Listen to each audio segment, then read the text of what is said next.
Hello, hello, hello, hello, hello. Great, beautiful, blessed morning, afternoon, evening, wherever you are. We are transcending time zones right now. So, great day. It is Monday, hopefully, wherever you're watching. So, thank you for being here. Oh no, oh no, what is happening here? Okay, we're great. So can you see me? Can you hear me? Let me know on all of the platforms, please, if you can. That would be amazing. Let me do this. So, DMD, thank you. Do not disturb me. We busy. We podcasting or whatever. Hello, hello, hello. Okay, so thank you so much for being here. So if you do not know me, if you've never seen me, my name is Tenille Stewart. I help women diagnosed with lupus go from confused and discouraged to healed, hopeful, and in control of the medical narrative. I should be live on Instagram, Facebook, and YouTube. If you see me, holler at me. Oh, nice. Okay. Today is a gorgeous spring day, even though spring has been crazy. I don't understand how the weather's been. Leave me a comment telling me what it's like today in your weather. Let me know where you are tuning in from. We have a crazy episode for you today. So, and I do, hi Florida. Was it warm there? I'm sure it is because it's Florida. It's always warm. Even though I moved here thinking there was no snow, and there was, so that was a lie. Anyways, I'm coming to you from Georgia, where it is pretty chilly still, but it's fine. I'm okay with it. So today's episode is probably going to be pretty controversial, and I'm okay with that. I've found that people are really upset about anyone saying that they've healed themselves from anything, or that something that they've been told is uncurable could be curable. And it really does confuse me. It really does. I think people just like being angry, or they feel guilty that they're not healed yet, or whatever it is. Hey, YouTube, thank you so much for the comments. I might have been in that place also, like when you're in pain and somebody comes bright-eyed and bushy-tailed and they're like, yeah, I used to be in pain just like you, but look at me now. And you're laying there like, what are you talking about? The doctor said there's no way. So I give those people grace who have that opinion. And my guest today is someone who healed herself, and I admire very much. We vibe because she is an artist at heart, and so am I. And she became a doctor after her own healing journey from lupus, addiction, sexual trauma, and all of that. Okay, so she's able to heal herself from lupus naturally. I'm going to say it again. She healed herself naturally from lupus, utilizing the same method that she applies with her clients. So what she does is she empowers her clients by reminding them of their own divine healing intelligence. She's been practicing over 10 years and over 15 years of study. So she's worked with thousands of patients and continues to learn more about the power of healing, mindset, meditation, and connecting with mind, body, spirit every day. And we have the same vibe. I'm so excited to introduce this powerhouse of a woman to you today. Her name is Dr. Zelina Medina. Dr. Z, welcome to the stage. Good morning. Hi, thank you so much for being here. That was such a cool intro. Thank you. Thank I'm you. glad you enjoyed it. It's true though, girl. Like you are, yes, you're everything. So please introduce yourself to the audience. Who are you? Where are you from? And what do you do? First of all, thank you, Tenille, so much for having me. I am honored to be gracing your beautiful platform. I think it's wonderful and so important for us to share our stories of healing, of empowerment, because yes, chronic disease exists, but it doesn't have to be your reality forever, right? Mhm. So, what was your question? Who am I? Yeah, who are you? Okay, so I'm Dr. Z. I'm a holistic doctor. I practice integrative medicine in Los Angeles. I specialize in women's health, mental health, autoimmune, mind, body, spirit. I like to consider myself like the bridge between science and spirit. My doctorate officially is in traditional Chinese medicine, but I've studied Mm. traditional medicine from Mexico and other countries, and so many independent studies on so many different things. Okay, this is not part of the question usually, but you have a little bit of the accent, right? So, like, where are your people from? Do you speak Spanish? Claro que sí, yes, I do. My Okay. family's from Mexico. Okay, awesome, awesome. Okay, so you have the Chinese medicine background. What made you choose that? You know, it's one of those things that it's kind of like you don't choose it, it chooses you. That calling just Mm. chose me. And never did I plan for this. Wasn't planned for this. I grew up pursuing arts, dance, theater, music. That was my path growing up. I ended up working in the fashion industry in my 20s Mhm. out of high school. Oh, you're not in your 20s right now? Because you would fool us. I'm not in my 20s, I'm but thank saying you you. look good, girl. You look good. Okay. I'm in my fabulous 40s. Amazing. Amazing. It's all the acupuncture. No, but I went into the fashion industry, and that's what I was doing for about 10 years when I got sick with lupus. And Oh, that journey is what took me into the healing arts. okay. Yeah. So you were already working and doing stuff when you got diagnosed. Okay. So take us through the diagnosis process. Like how did you get diagnosed? Like when you were working out of school, working. I And was in my then 20s. Yeah, I was okay. in my 20s.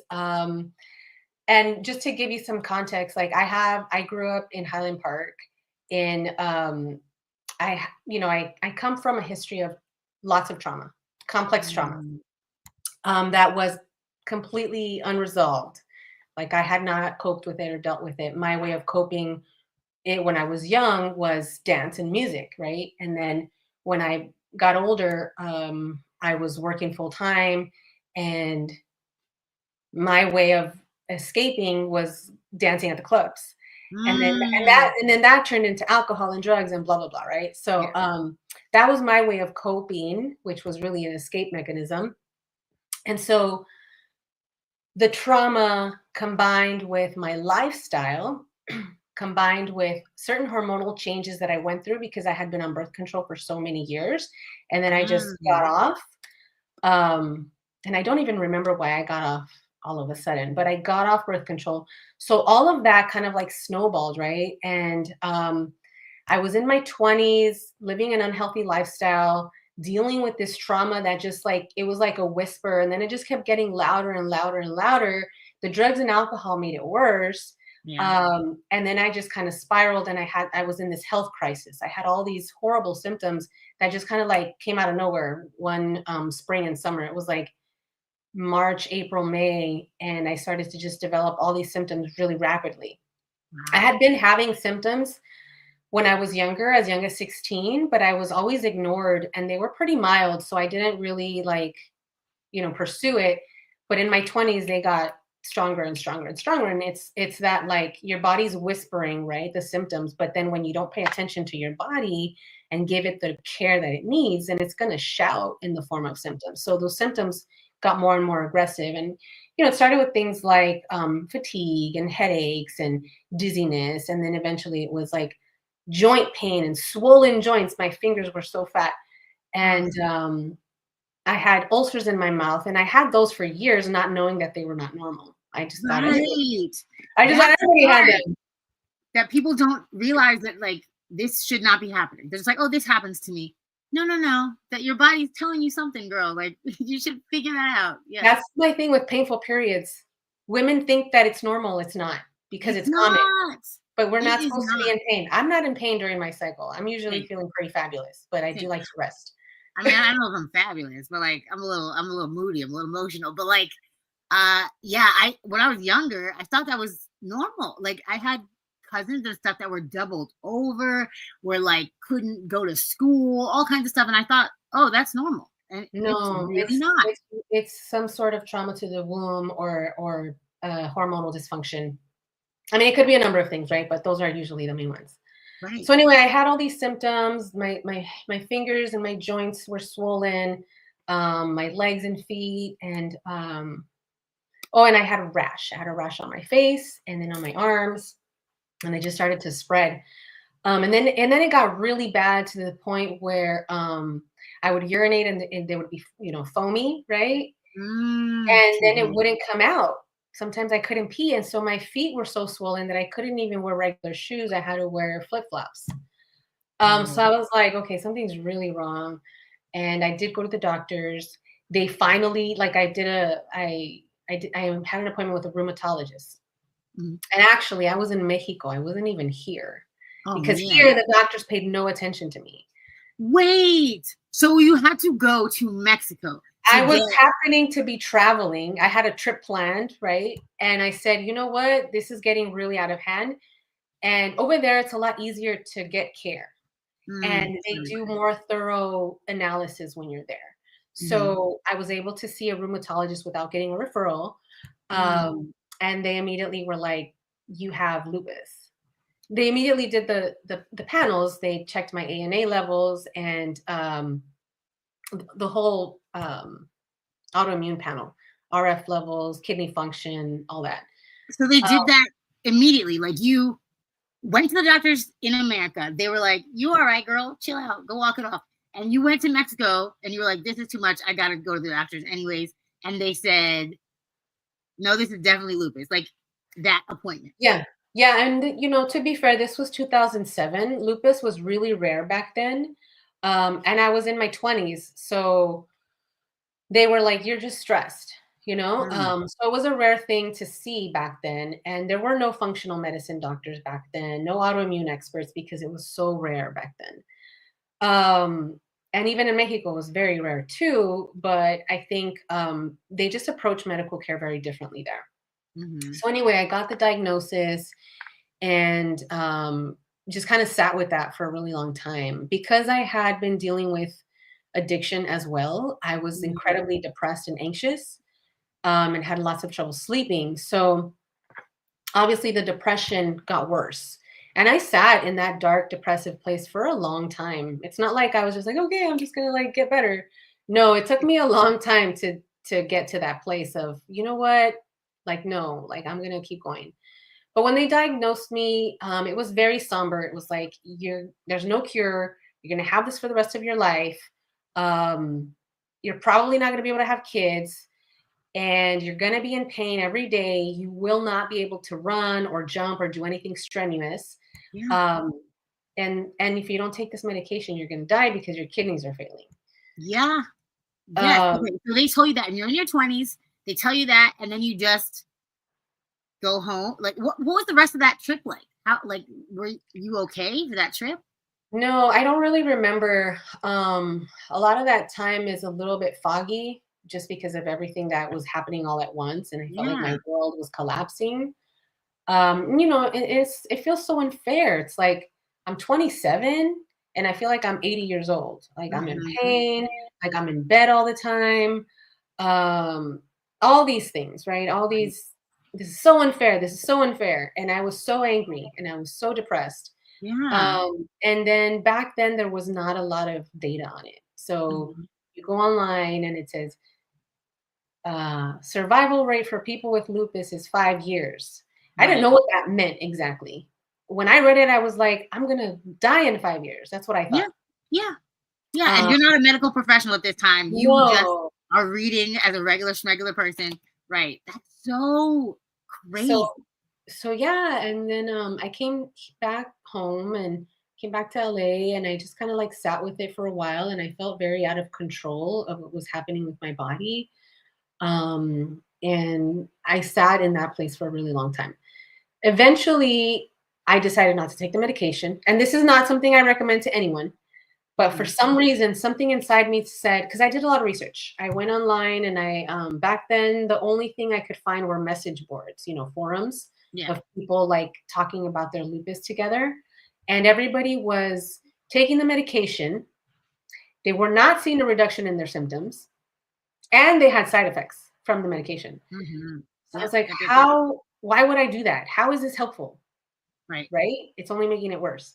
So I didn't take the medication, and I didn't know exactly what I was going to do, but my mom ordered me some supplements, and I was like, what is this? Right. And I was reading the handout that came with the supplements, and the handout was incredibly insightful because it talked about healing disease at the root and nutritional blocks and proteins and amino acids and all this stuff. And I'm like, I don't know what this all means, but this makes more sense to me. Right. And so I was like, let me change my diet. Let me like do certain things and see if that helps. Right. And so I started changing my diet. I started praying. I started meditating. I started doing yoga. I started hiking. And I did start to feel a little bit better. And then my mom was like, and I still struggled a lot with the mental emotional piece. That was the hardest thing. And then my mom one day was like, Mija, why don't you try acupuncture? And I was like, okay, sure. And she had tried it for her migraines back in the 90s, and it was really helpful for her. So I was desperate. I was willing to do whatever. And then before that, I actually found this book. It was called Lupus: Alternative Therapies That Work. It was one of the only books on lupus back then, one of the only resources, and it was solid. So I read that cover to cover, and I implemented those practices before getting acupuncture. So that book really kind of saved my life. Amazing. Yeah, and then I went to acupuncture. And acupuncture is this highly intelligent medicine because in one session, you can address your mind, your body, your spirit, and so many different parts of the body and so many different symptoms or concerns. So I have not found any other medicine that's quite like it, but something in me was triggered. My faith was like on. It was like after that first session, it's not like I felt like, wow, like all my symptoms are gone. It was more just like, I think if I keep coming, I'm going to get better. And I believe that I can heal, but I just have to keep coming. So it was like hope.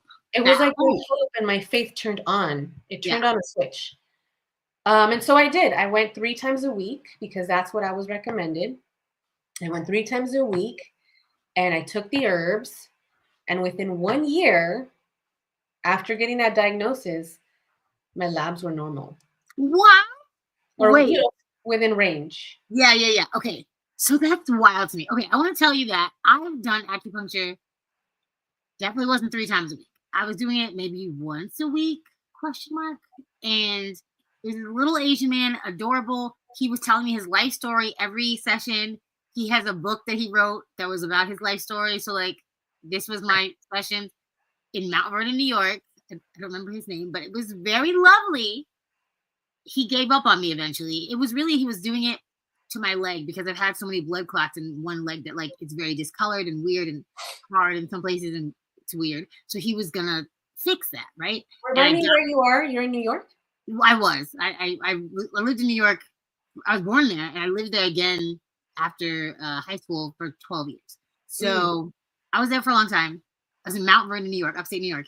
And yeah, I did acupuncture for a little bit. It didn't really do much. And he literally gave up. He was like, I don't know what to do. I'm done with this. I wish you could have seen me. I would have not given up. Right. I need to live in California where all the cool things are. But so like, how do you pick an acupuncturist? Like how do you find the one? I mean, if they can't find you, what do you do to find the reputable person?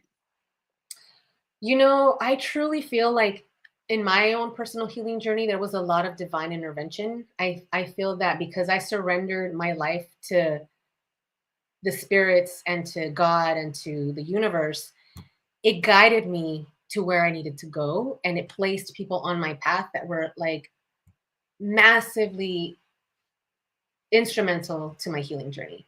And Dr. Michael Fox was one of them. And he was my first acupuncturist. But I found him online, to be fair. I found him online. And I just picked him based on location.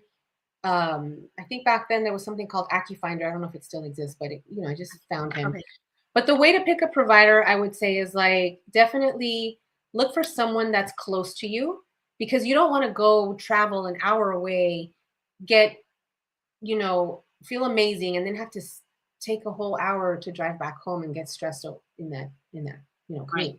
So find someone close to you, someone that's accessible, within your price range is ideal. But to be honest, like, you do get what you pay for. Usually the providers that are a little more expensive, they charge more because we do more. Okay, what's the price range you think is normal? So I know that there are acupuncturists in my area as affordable as $65 to $300 a session. Oof. Okay, I charge like 80. I charge somewhere in the middle because I'm a doctor of traditional Chinese medicine. Most acupuncturists simply hold their masters, because to be licensed to practice, you need to have minimum a master's plus your board exams plus your license. Not everyone gets their doctorate, but when you do get that doctorate, you have another level of training, another level of understanding that's more science-based and more integrative-based, meaning we combine Eastern and Western medicine. Okay, so that's on the checklist.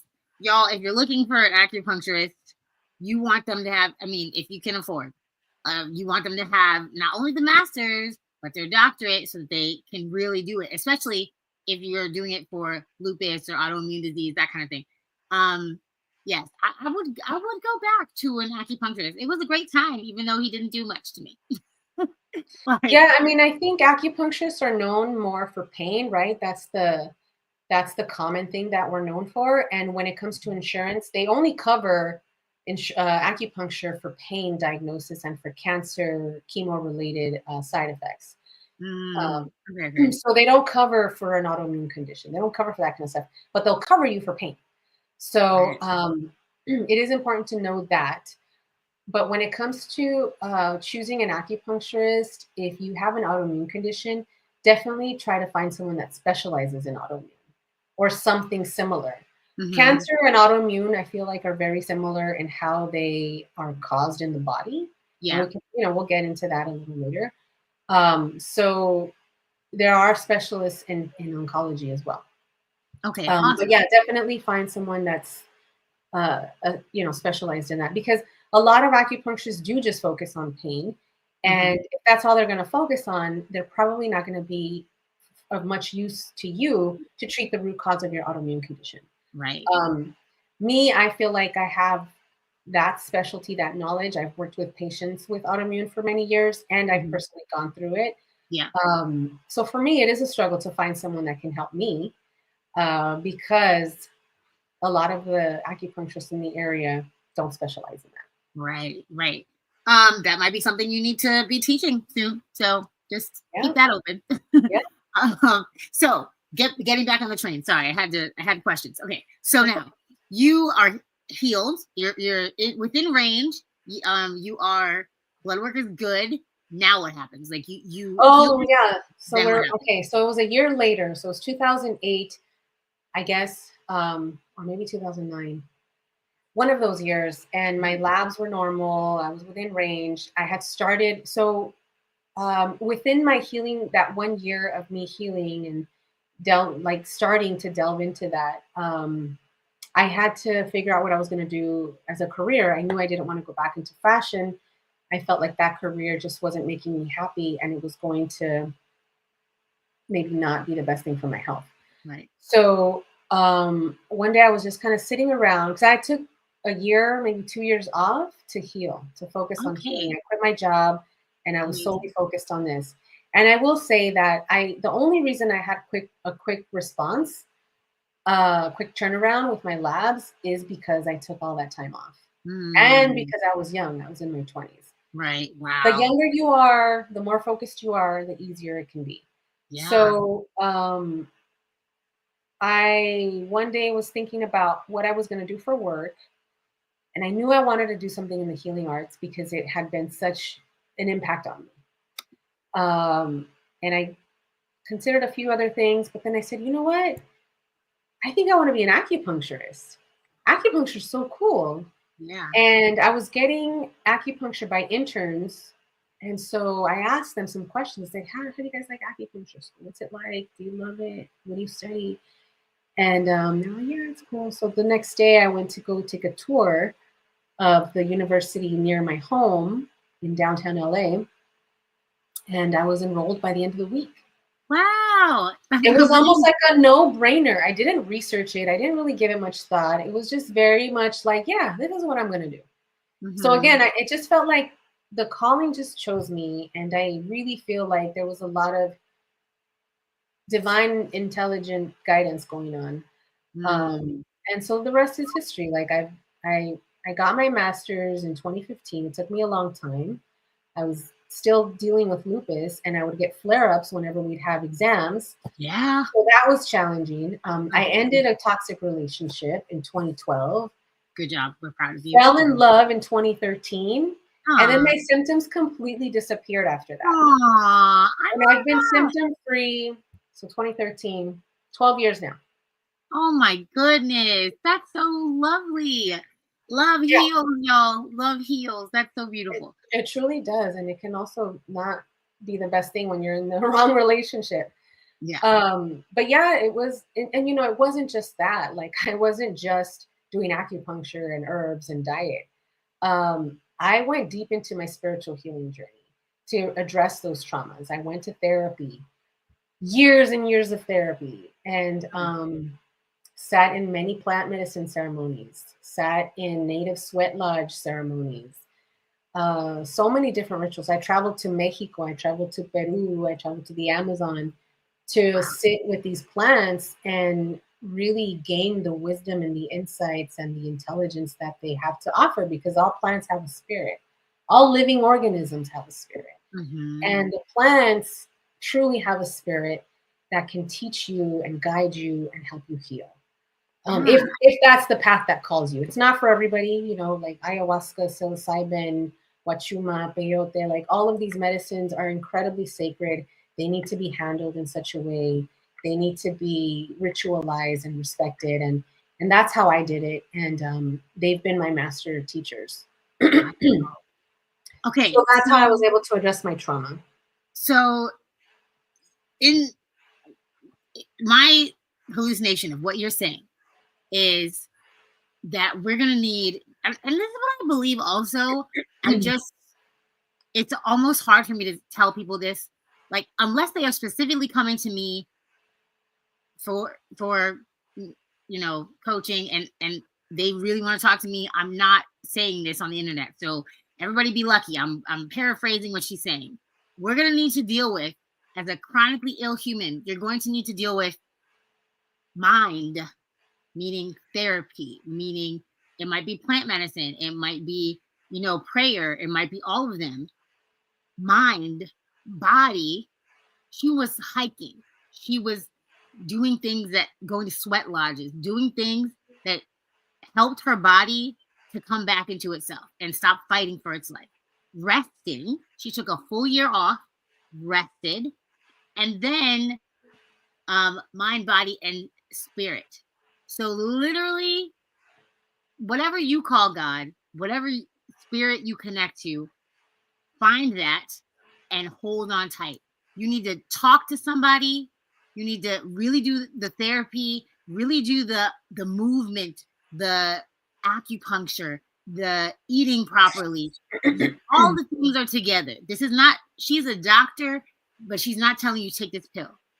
She's telling you it is going to be work, it's going to be effort, and she's here to guide you. So if you are understanding this this type of healing, and that healing is not, one size fits all, go ahead and put in the comments your question. Oh, we have one comment that says, "I We have suffered." comments. Let me see. Oh, I don't know if you can. Oh, look at. Like, so I suffer when I have I have some friends on here. Hey, friends. Then my goodness, I would crawl under my bed and find out I had those. I found out I had those fibroid tumors, over 25 of them.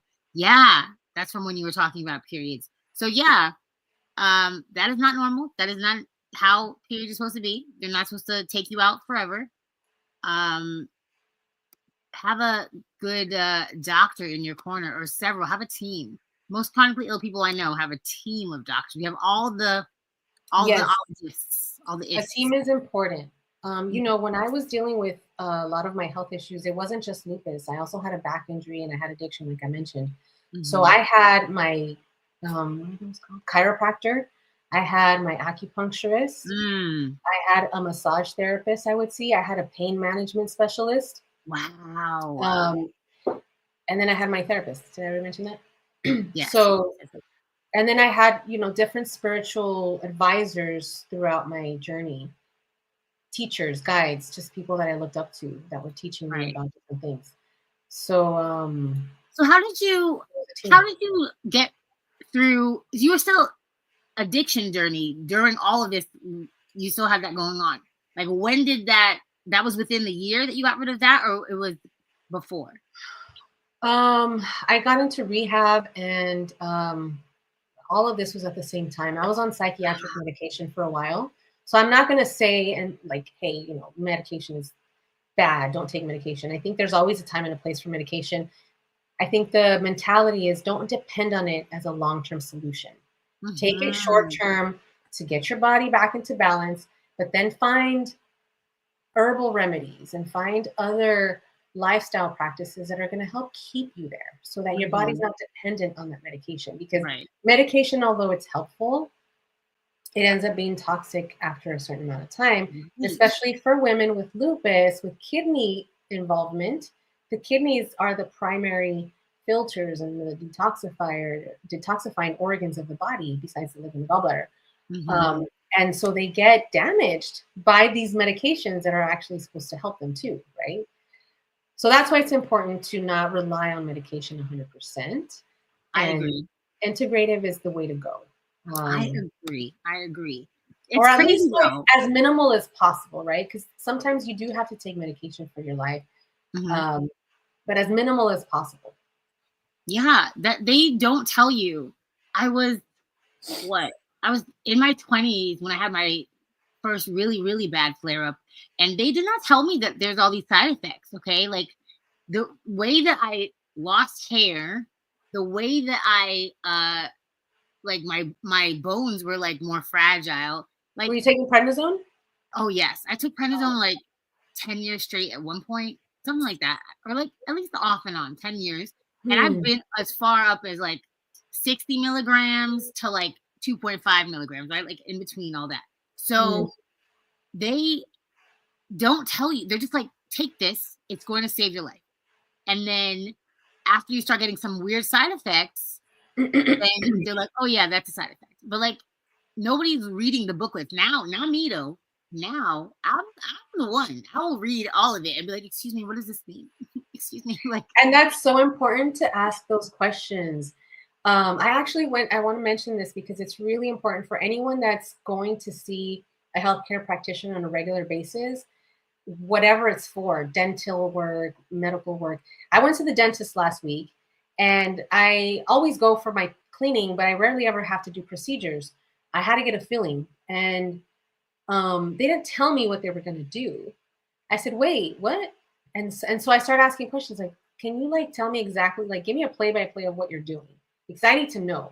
Yes. And they didn't tell me they were going to numb my face and all that stuff, because it's been so long since I've had any dental work. So she was like, yeah, it's pretty standard. Like it's always included. I said, yeah, but you guys need to tell people what they're getting into when they book the appointment. And I've seen this so much. It's like you go to a provider's office and then they just start doing things to you, right? Without saying, hey, I'm going to now lift up your shirt and I'm going to put a sticker here to check your heart rate or whatever. So I think they're used to that. You know, patients just go in there blindly without asking or saying or doing or questioning anything. But Yeah. ask questions. And if they don't offer you the information, just say, hey, can you tell me what you're doing here? Can you please share with me what the plan is? Like, what's the plan? Okay, I'm taking this medication. Can you tell me what it's for, what it's doing, and what are the side effects? It's Yes. so important to ask those questions. And We're then having get a the doctor's paperwork that they need. permission. Huh? We're having a doctor's permission. I'm just telling everybody, like, if you never thought you could ask questions, like, ask the questions. You have They a don't doctor. like it. I'll be honest, they don't like it. Oh, I But don't like who being cares? poked and prodded. It's your body. Yeah. You're the advocate. No one's gonna save you but you. Amen. Thank you. Say it again for the people in the back. What? That is so, like, stop waiting around for permission. Like, Dr. Z is giving you permission right now, but stop waiting around. This is your body. There's nobody else that's going to take the reins. Not your mama, not Obama. There's nobody going to do this for you Said Obama. besides you, okay? And I don't care if I'm annoying, if they like, oh, she's being non-compliant because she's asking questions. I have this one singular body that I get to carry for the rest of this beautiful life. And I am not going to be putting all kinds of mystery drugs and mystery treatments. I was talking to somebody the other night that the scariest thing about going into the rehab after the hospital to like learn how to walk again and stuff was that night when they took me from the hospital to the rehab and they did a bunch of tests and things to me and didn't say anything. No one was talking to me.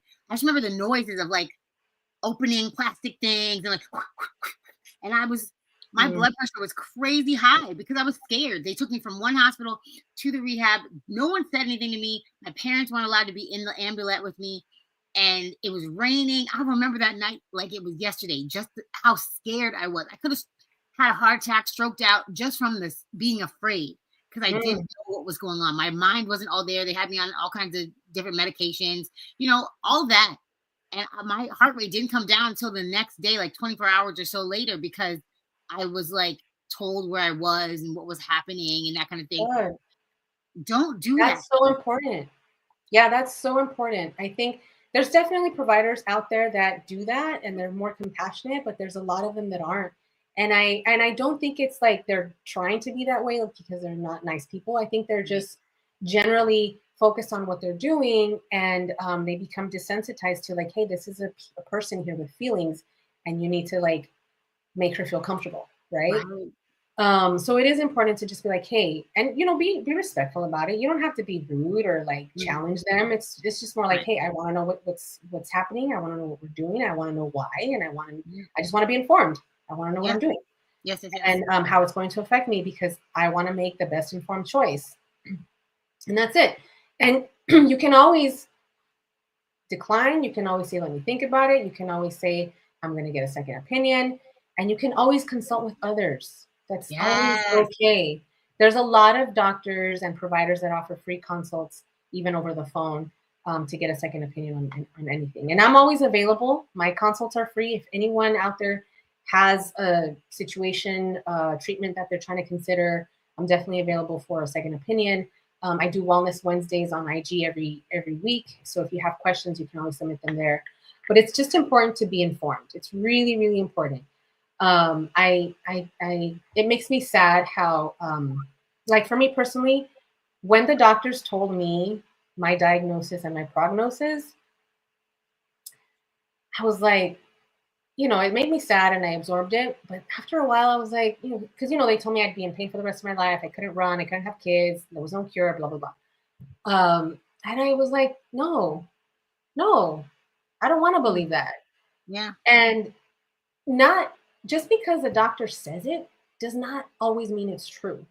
Because there's oftentimes not a lot of scientific data at that time, but there might be some scientific data that comes out later that proves the statement wrong.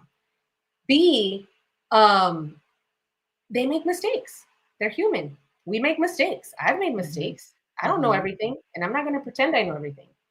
And any doctor that pretends they know everything, you should probably get another doctor. Side eye, bombastic side eye. Don't tell me you know everything. You're not the Lord. I really appreciate this interview. This has been phenomenal, and your story is incredible. And please keep telling it to anyone that will listen. And listen, everybody, Wednesdays on her page, you can get free advice. Go there, type in your Ask me some questions. questions. Yeah, it's gonna be a good time. Even if you don't have questions, you might learn something just by watching.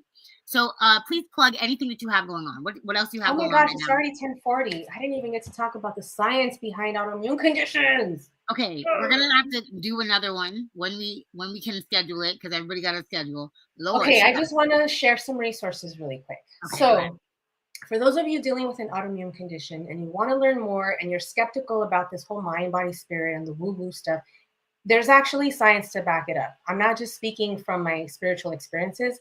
There's data out there that correlates your emotions, because I believe that the root cause of autoimmune conditions are not just environmental toxins, and they're not just a hormone imbalance, and they're not just gene expressions. They're also traumas and emotional repression. And there's a book out there that I love. It's called When the Body Says No by my favorite, Dr. Gabor Mate. writing it If down. you guys haven't read this book, anyone that's interested in healing, wellness, anyone suffering from any sort of chronic health condition, but most especially autoimmune and cancer, this is your guide right here. Because this is very elegantly and very, very intelligently written. There's a lot of science that correlates how basically there's a cancer patient personality profile and there's an autoimmune patient personality profile. What? This is where the emotional repression and the trauma comes from. And there's stories in there, and there's science, there's studies in there to back it up. But basically, cancer patients, their personalities are usually to repress anger. That's the main thing. There's a lot more details to that, but that's the main thing. That's the gist of it. Repressing anger, being compliant, and avoiding conflict. Autoimmune patients, people pleasers, poor boundaries, abandon themselves, put their needs aside for everyone else. Wow. And for women, especially in Latino culture Latino culture, that's what we do. We're here at your service, neglecting ourselves, right? But when you understand that, you're able to take your power back. You're able to set those boundaries for yourself and change those patterns that are causing you to abandon yourself. Because, like I said before, no one's going to come and save you but you. So you have to make time for yourself. You have to make time for your healing. You have to make choices to eat better. Diet alone can reverse about 80% of chronic disease. Thank you. Thank you. Okay. Look it up. Look it up. Many doctors, functional medicine doctors, are talking about this. But you have to make those choices for yourself. And as far as, what was your question? Oh, before I get to the question, the other thing is emotional trauma, unresolved trauma, emotional repression. That is highly, highly important to address.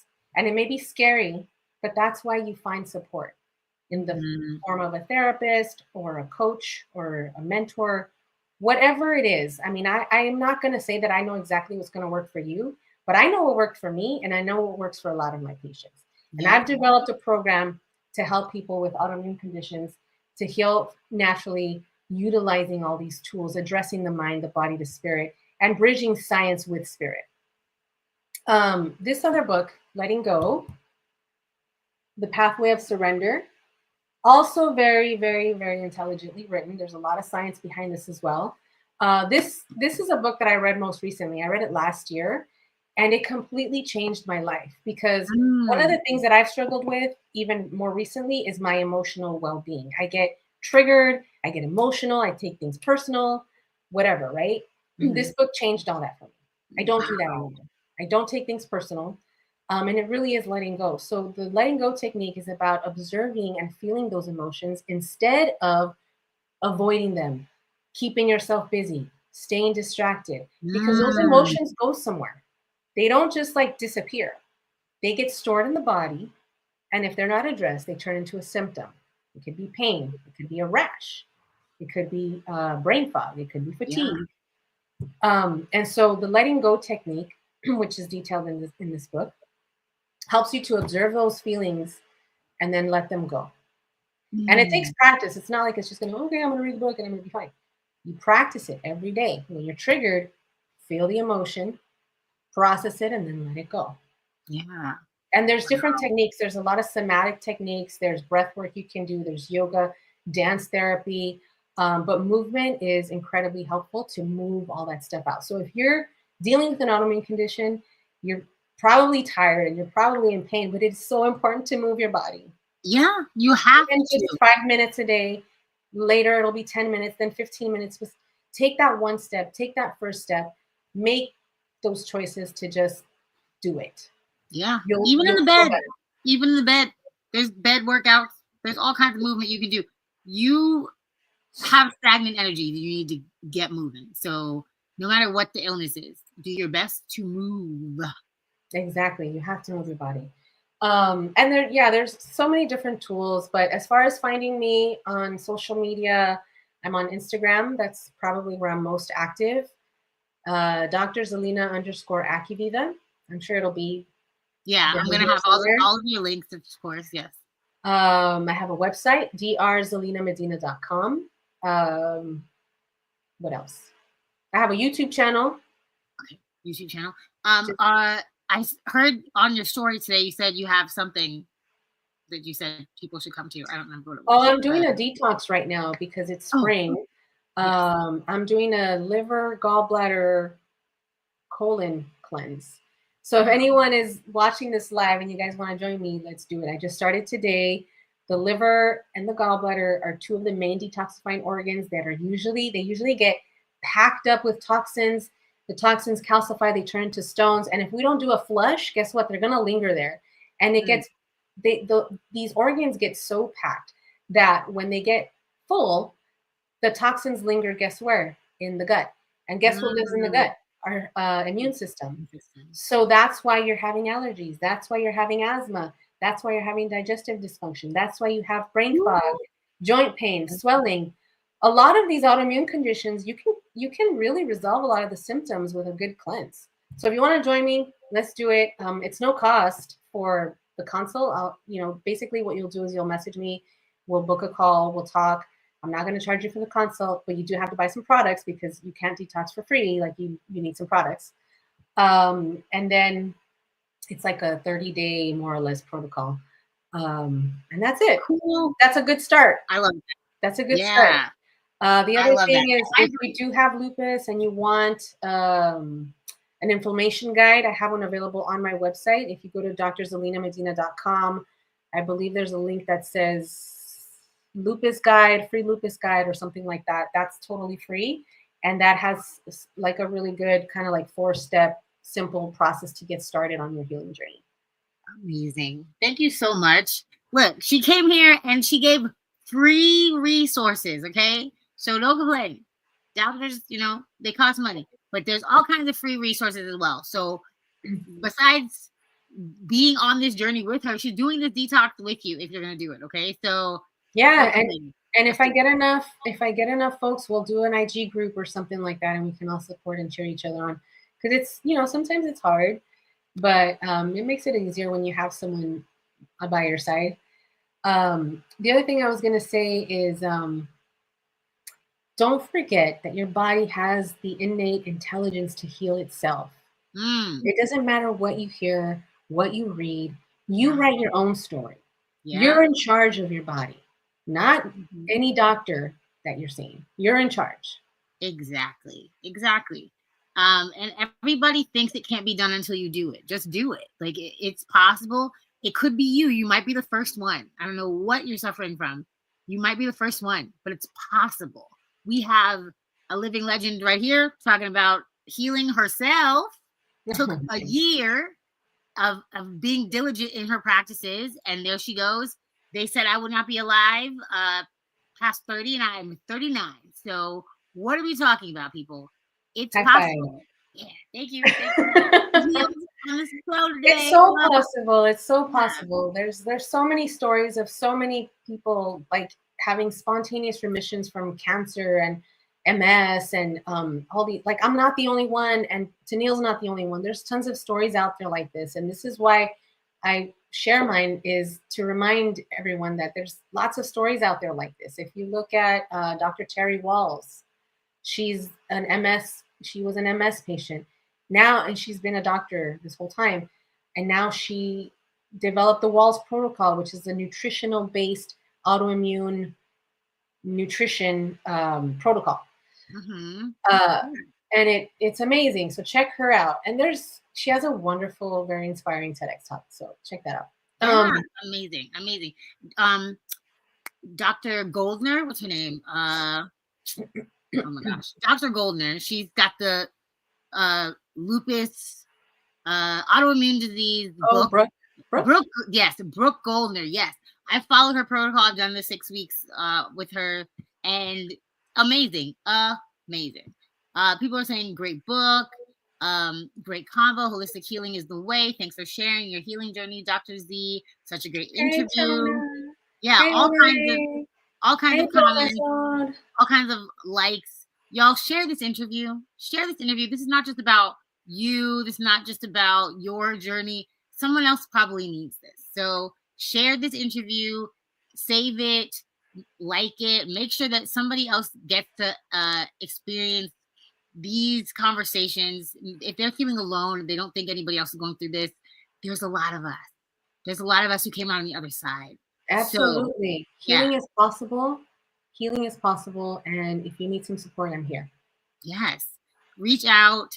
Oh, we're plugging. Let me plug me as well. So if you do not know, if you have not registered, I also have a masterclass on April 8th. So if you are interested in conversations like this, if you are looking for coaching, if you're looking for guidance, if you're looking for community, we are here April 8th at 7 p.m. Eastern Standard Time. Whatever time that is for you, it's a bunch of different times, zones I've discovered. But yes, yes, so many. So in the registration link is in my description everywhere. It's in my bio on Instagram. So if you need me, I'm here. We're gonna be there. It's usually a great time. Invite your friends. It's like less than an hour. We just get in there, get out, talk about things we need to talk about. It'll be wonderful. I will see you there. And thank you so much, Dr. Z. This was an incredible interview. I love talking to you. Is always a joy. Like, it's always insightful, and I always think about new things. I have these 2 books written down. I will be reading them. Thank you so much. Life-changing. Yeah. And there's so many more. I have actually, I have a list on my website under the resources tab of some of my favorite books. Okay. Because I'm a bookworm, and that's how I learn best, is by reading. Yeah. I've always been that way. I love reading. So check that out. For those of you on the healing path, whether it's autoimmune or cancer or anything, sometimes it's just our traumas. There are so many different resources out there, and you won't know until you start digging, right? Mm-hmm. You got to start digging. You got to start digging, asking questions, looking for things. And that's how I found it. You know, that I found one book, and then one book led to more, and then I ended up becoming a doctor. Mm-hmm. So knowledge is power. It really is. And community. Follow Dr. Z, follow me. Make sure that you have the community with you. Like, it's not, you're doing this for the first time. This is your first time having this disorder, right? So like, you go ahead and help yourself by getting help by others. And there's no shame in it. You are not in it alone. Remember, we are here and we care, and we want you to feel as healthy as you possibly can. You deserve a great, beautiful life. It's so much better now, because 20 years ago, when I was dealing with this didn't exist. We didn't have YouTube Live. We didn't have IG, you know, and I had a book. That was it. And my acupuncturist. That's as much community and support that I got. You were doing better than me. 20 years ago, I was laying in the hospital bed like, well, this is my life. This is it. So Like, now we have functional medicine doctors, and we have holistic practitioners, and we have so much more to tap into that wasn't around before. So take true. advantage of that. Yeah. Take advantage of it. The hope that exists is crazy.